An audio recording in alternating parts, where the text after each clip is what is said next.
안녕하십니까, 정대리입니다. 오늘은 8월 6일이고요 지금 7시 10분 정도 됐습니다. 어젯밤에 제가 영상을 하나 올렸었는데 3호점은 이미 만실이었고 2호점이 만실이 됐다고 제가 어제 올렸었습니다. 지난주 금요일에 부모님이랑 같이 왔던 그 학생이 계약을 했었다고 제가 말씀을 드렸었는데요, 어젯밤에 갑자기 전화가 왔더라고요.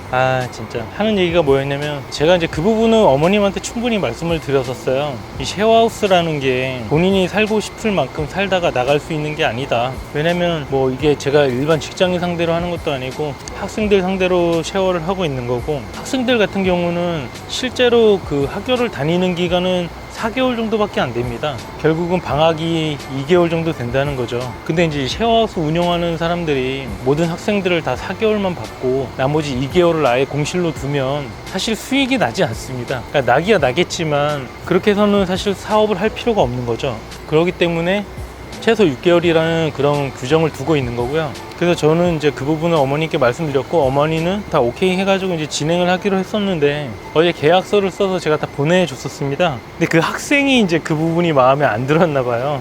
자기는 뭐 ROTC라고 했나? ROTC 여자인데 ROTC고 방학 때 어디를 해외를 나가고 하기 때문에 2달 정도를 비게 된다. 그러니까 자기는 4개월만 해달라. 자기는 2개월을 안 사는데 그 60만 원 나가는 게 너무 아깝다. 이런 식으로 저한테 전화 통화를 하는데 그런 얘기를 하더라고요. 근데 저는 뭐 사실 그런 편의를 다 봐줄 수는 없어요. 왜냐면 그 친구가 아니더라도 거기를 들어오고 싶어 하는 친구들이 있고, 수요가 없으면 당연히 그런 걸 다 받아주고 했겠죠. 하지만 분명한 거는 그 친구가 아니더라도 다른 친구들은 들어올 수 있고요. 굳이 제가 뭐 보증금도 안 받고 4개월 치마 월세만 받으면서 운영할 마음은 전혀 없습니다. 그래가지고 그 친구한테 잘 생각해보고 일단 안 하는 걸로 알고 있겠다, 그렇게 이제 제가 말씀을 드렸었고요. 그 집을 보기로 했던 친구가 있었어요. 오늘 그래서 1호점에 그 공실 한 자리, 원래 그거 하나 보는 거였는데 이제 갑자기 그 2호점이 한 자리가 더 공실이 생긴 거죠.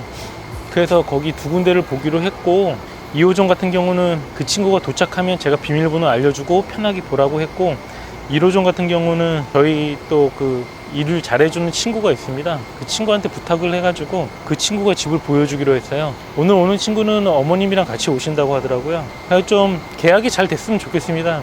이게 사실상 8월 말까지도 연락이 오긴 하는데, 그래도 사람 마음이라는 게 빨리 뭔가 숙제잖아요, 숙제. 그 숙제를 빨리 해치워버리고 좀 마음 편히 있는 게 낫지. 계속 그 공실 자리 생긴 걸 가지고 계속 블로그에 글을 올려야 되고, 그거에 대한 스트레스를 좀 받지 않겠습니까? 지금 시청하시는 여러분들께서는 어떠실 것 같아요? 갑자기 그 학생이 저 4개월만 살고 그냥 나가면 안 되냐. 그러니까 결국엔 2달 공실이 되겠죠. 여러분들 같은 경우는 어떻게 하시겠습니까? 그냥 쿨하게 예 알겠습니다, 그렇게 하세요, 할 수도 있겠죠. 하지만 저희가 원래 세워놨던 계획이 있기 때문에 저는 좀 어렵다고 생각을 했고요. 지금 8월 초밖에 안 됐기 때문에 막상 이제 앞으로 2주간 이 지금 휴가 기간이 끝나면 그때부터 학생들이 집중적으로 쉐어하우스 뭐 일반 월수집을 다 알아보러 다닐 거예요. 조급하면 그냥 그렇게 계약하시면 되고, 조금 더 여유 있게 하실 수 있을 거라 생각을 하면 그냥 여유 있게 좀 더 바라보면 결국에는 다 채워지게 될 겁니다. 결국은 사람을 구하는 게 제일 어렵기 때문에 이 부분이 늘 숙제고 고민이에요. 쉐어하우스가 너무 많이 늘어나다 보니까 경쟁이 너무 치열하거든요. 제가 예전 영상에도 올려드렸듯이 시설이 좋지 않으면 학생들이 들어오지는 않습니다. 지금 예전 같은 경우는 대형 아파트 쉐어하우스 같은 경우에는 지금쯤 되면 다 만실이 되고 뭐 대기 수요가 넘치고 그랬는데, 지금 블로그에 글 올라오는 거 보니까 그런 대형 아파트 쉐어하시는 분들도 공실이 아직도 있더라고요. 앞으로 시간이 지나면서 쉐어하우스는 더 늘어나겠죠. 그거에 맞춰가지고 입주자를 잘 구해서 그 학생들이 오래 살 수 있도록 하는 게 가장 중요할 것 같습니다. 한 달 공실이 생기면 한 달 월세가 예를 들면 30만 원이 빠지는 거잖아요. 한 달 공실이 생기면 차라리 그 30만 원을 학생들을 위해서 쓰는 거예요. 계속 살 수 있도록, 공실이 생기지 않도록. 그게 제일 중요한 베스트고요. 그러니까 막 그 어떻게든 막 몇만 원이라도 아끼자, 그렇게 운영하면 결국에 있던 학생들도 다 나가게 되고 결국엔 공실 기간만큼 수익이 줄어들게 되는 겁니다. 일단 2호점에 그 학생이 취소됐다, 이 부분에 대해서 이제 제가 오늘 진행 상황에 대해서 좀 말씀드리려고 했습니다. 그리고 이제 다음 주부터 입주를 하기 때문에 오늘 인터넷을 좀 알아볼 거예요.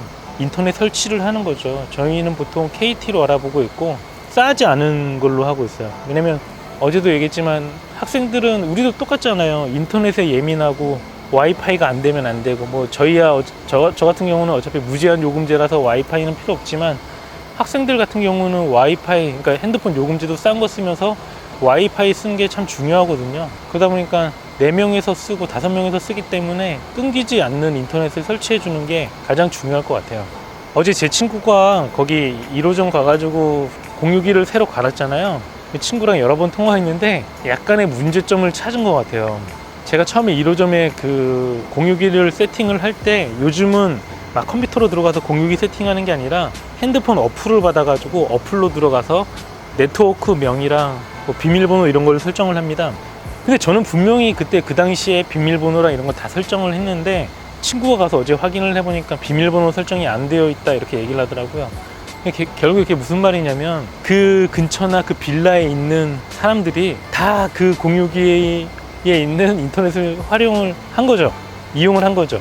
그러다 보니까 원래 뭐 5명으로 제한이 됐고 뭐 10명으로 제한이 되어 있는데 너도 나도 다 그 우리 쉐어하우스의 공유기에 있는 인터넷을 다 쓰다 보니까 결국 과부하가 걸렸을 가능성이 좀 있다. 친구가 그런 얘기를 하더라고요. 저도 이제 그 부분에 대해서 공감을 하고 있고요. 어쨌든 공유기는 새 거로 바꿔줬고 기존에 쓰던 공유기는 2호점으로 갔습니다. 2호점에 이제 인터넷을 설치하고 나서 그 공유기로 인터넷을 한번 테스트해보고 잘 되는지 안 되는지 확인을 해보면 될 것 같아요. 결국에는 뭐 제가 비번을 잘 안 걸었던 게 문제였다. 여러분들도 쉐어하우스를 할 때 이런 문제가 생길 수도 있으니까 좀 잘 알아두셨으면 좋겠습니다. 그리고 3호점 어제 제가 영상에 올려드렸듯이 벙커 침대로 할지 일반 침대로 할지 좀 고민을 많이 했었어요.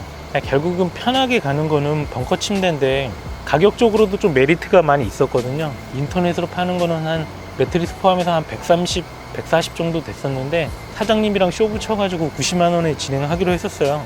근데 이제 어제 지훈 씨랑 동호 씨랑 같이 얘기를 쭉 했었는데 미래를 생각하자면 나중에 입주자를 조금 더 빨리 모집하고 입주자 모집에 대한 스트레스를 받지 않으려면 벙커 침대보다 일반 침대로 세팅하는 게 맞지 않을까. 공간이 안 나오면 모르겠는데 일단 공간이 나오니까 일반 침대를 하나씩 이렇게 대각선으로 세팅을 하고 그 나머지 공간에 옷장과 그 화장대 세트를 이렇게 좀 깔끔한 거로 어제 지훈 씨가 잘 알아봤더라고요. 지금 제가 여기 이쪽에 사진을 띄워주겠습니다. 이런 거는 남자들이 절대 알아볼 수 없습니다. 왜? 그만큼 센스는 없거든요. 여자들이 그런 것도 좀 잘 찾고 예쁜 거를 잘 찾습니다. 너무 예쁘지 않습니까? 이 옷장에다가 옆에 화장대가 있는 거고, 그 다음에 이제 저희가 지금 침대도 여기 이제 올라가겠지만 침대 밑에도 수납장이 다 있고 침대 뒤에는 LED가 있는 요 세트입니다. 가격적으로 따지면 이 벙커 침대, 제가 벙커 침대 하려고 했던 거 요거랑 가격 차이가 그렇게 크지는 않아요. 그러니까 벙커 침대가 조금 더 비싸기는 해요. 몇십만 원. 어찌 됐든 제가 선택한 요 벙커 침대는 일반 그 사다리가 아니라 계단 형식으로 올라가게 되어 있어서 올라가고 내려가고에 대한 부담이 좀 덜하겠다 이렇게 생각을 하고 진행을 하려고 했었는데 지훈 씨 말을 좀 들어보고 하다 보니까 결국에는 요 침대와 옷장, 화장대로 진행을 하게 될 것 같아요. 그래서 제가 오늘 그 업체에 전화를 해가지고 세트 3개를 구매할 겁니다. 그래서 그 3개 세트를 구매할 건데 좀 저렴하게 될 수 있냐 이런 거에 대해서 좀 여쭤보려고 해요. 이게 그냥 각자 사게 되면 각 하나마다 아마 배송비가 45,000원씩인가 붙을 겁니다.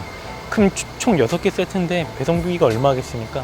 엄청나겠죠. 배송비만 해도 한 25만원, 30만원 나갈 것 같아요. 그래서 일단 사장님이랑 뭐 안 될 가능성이 크겠죠. 정말 큰 업체고 사장님이랑 다이렉트로 전화 통화해서 하면 이게 할인이 되고 어떻게 좀 쇼부를 칠 수 있는데 대부분 전화하면 사장님한테까지 전화 통화하기가 좀 힘들어요. 그 밑에 직원이 그냥 그 선에서 다 잘라버리기 때문에 그냥 오픈마켓에서 구입하세요. 예, 그냥 그 사이트에서 구입하세요. 이렇게 얘기를 합니다. 그럼 답이 없죠. 그지 어쩔 수 없습니다. 뭐 지금 당장 급한데 그 부분을 그냥 쇼부 치고 진행을 해야겠죠. 그리고 어제 그 3호점에 에어컨을 3대 구입했습니다. 미리 구입을 좀 했어요. 왜냐면 이 에어컨이 지금 엄청 덥잖아요, 솔직히. 그러다 보니까 그 설치 기사님들이 엄청 밀려 있을 거예요. 지금 뭐 사실 제가 지금 구입을 했지만 이게 언제 설치될지 모르거든요. 미리 지금 와서 당장 설치해 주겠다 이러진 않아요. 어제 신청을 했기 때문에 제 생각에는 빠르면 다음 주 안에 에어컨이 설치되지 않을까. 에어컨은 그냥 세대 구매했습니다. 세대 각 방에 한 대씩 들어가게 했고요. 뭐 거실까지 설치하는 건 좀 오바인 것 같고 총 4대잖아요. 그러면 거실은 설치하지 않고 각 방에 한 대씩, 그 부분은 기존에 계약한 친구들한테도 얘기했었던 부분이고, 예, 에어컨을 구매 그렇게 하게 됐습니다. 그리고 이제 내일이 잔금이기 때문에 오늘 제가 저희 이제 내일 일 처리를 하는 그 법무사한테 그 나머지 그 잔금을 보내줘야 됩니다. 법무사비죠. 그러니까 나머지 잔금과 법무사비를 보내주는 거죠. 법무사비 안에는 취등록세와 그분들이 먹는 수수료 다 들어있는 거고, 그게 저희가 지금 한 240 정도 될 거예요. 오늘 보내주면 그분들이 내일 은행에 가서 대출을 실행하고 부동산 사무실에 가서 저희 부동산 사장님이랑 그 법무사가 만나가지고 매도인이랑 같이 일 처리를 하게 될 겁니다. 저 같은 경우는 따로 가지는 않아요. 왜냐면 그 사장님이랑 거래를 좀 많이 했기 때문에 말하지 않아도 알아서 해주시고, 저희가 뭐 직장인인데 굳이 서명하러 갈 필요는 없잖아요. 이따가 사장님한테 전화해가지고 그 매도인한테 집만 깨끗하게 다 비워라, 제가 나중에 따로 가서 뭐 하나 이렇게 버릴 거 없이 완전 깨끗하게 비워달라, 그 정도만 제가 요청을 할 거고, 그럼 오늘 오후에 예전에 이제 동호 씨랑 일정을 다 잡아놨던 부분인데 싱크대 사장님이 가서 이제 싱크대를 보게 될 거예요. 싱크대 빌트인 작업을 어떻게 할지, 그 위에 쿡탑을 어떻게 할지, 그 다음에 냉장고 자리를 어떻게 할지. 그러니까 이미 싱크대가 설치되어 있는데 그거를 부분 철거를 하는 거죠. 그러니까 그거에 대한 견적을 받고 공사 일정을 오늘 잡게 될 겁니다. 그리고 도배장판하는 사장님이 오늘 가서 어떻게 할 건지, 이제 내일부터 도배장판이 그러니까 내일 모레부터 도배장판이 들어가기 때문에 내일 사장님이 가셔가지고 이제 전체적으로 다 보게 될 거고, 이제 목금부터 이제 도배장판이 들어가게 될 겁니다. 그리고 이제 항상 그런 거 공사를 할 때는 제일 중요한 게 뭐냐면 사진을 요청을 드려야 돼요. 예를 들면 뭐 철거 전 사진, 철거 중 사진, 그 다음에 마지막에 완성된 사진. 근데 그런 부분을 제가 가서 일일이 찍을 수는 없잖아요. 사장님한테 제가 갈 수 없으니까 그 부분 좀 잘 좀 처리해 달라, 그리고 작업하는 그런 사진들을 저한테 좀 보내달라, 이렇게 요청을 하면 사장님들이 사진은 정말 진짜 못 찍는데 그래도 열심히 잘 찍어서 저희한테 보내주십니다. 그럼 저희는 다 원격으로 하는 거죠. 이게 다 끝나고 이제 금요일에 쿠팡으로 모든 것들을 다 주문할 거예요. 그 다음에 동호 씨는 아마 새벽 5시 정도에 가서 그 짐들을 안쪽으로 넣으면서 이제 일이 시작되게 될 겁니다. 그날 좀 많이 바빠가지고 영상을 좀 제대로 찍을 수 있을지 잘 모르겠는데, 그래도 최대한 영상을 많이 찍으려고 노력을 한번 해보겠습니다. 오늘 영상은 여기까지 찍겠고요. 또 내일 오늘 어떤 변동 사항이 생기면 그거에 대해서 또 내일 뭐 기회가 되면 또 영상을 찍도록 하겠습니다. 예, 감사합니다. 구독과 좋아요 꼭 부탁드리겠습니다. 네, 감사합니다.